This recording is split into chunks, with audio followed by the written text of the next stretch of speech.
या देशामध्ये गोरगरीब जनतेचा आवाज कुणीही दाबू नये त्यासाठी म्हणून आपण हे करायचं. ह्या देशामध्ये महिला सुरक्षित राहिली पाहिजे त्यासाठी आपण हे करणार आहोत. ह्या देशामध्ये महिलांना 50% हक्क त्यांचा जो आहे त्यांना तो मिळाला पाहिजे त्यासाठी आपण हे करणार आहोत. या लातूरच्या मागासलेल्या भागामध्ये चांगल्या पाण्याची व्यवस्था व्हावी. या लातूर सारख्या मागासलेल्या भागामध्ये नवीन इंडस्ट्रियल युनिट यावेत.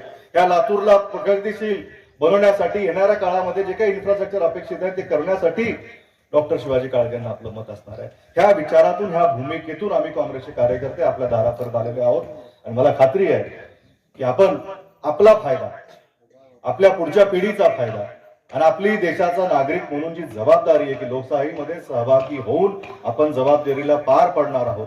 लातूरमध्ये नेहमीच काँग्रेसला चांगलं वातावरण राहिलेलं आहे, पोषक वातावरण राहिलेलं आहे आणि ज्या पद्धतीनं आपण मला आशीर्वाद दिले त्यावेळेस तुम्ही काहीच बघितलं नाही.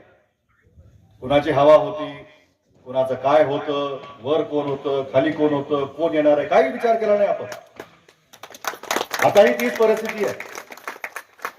तोच विचार आपल्याला करायचा की आपल्यासाठी डॉक्टर शिवाजी काळगे हा आपल्या फायद्यासाठी आहेत, आपल्या प्रश्नांची जाण ठेवणारे लोक आहेत आणि आपल्यासाठी ते उपलब्ध असणार आहेत, तत्परतेनं ते काम करणार.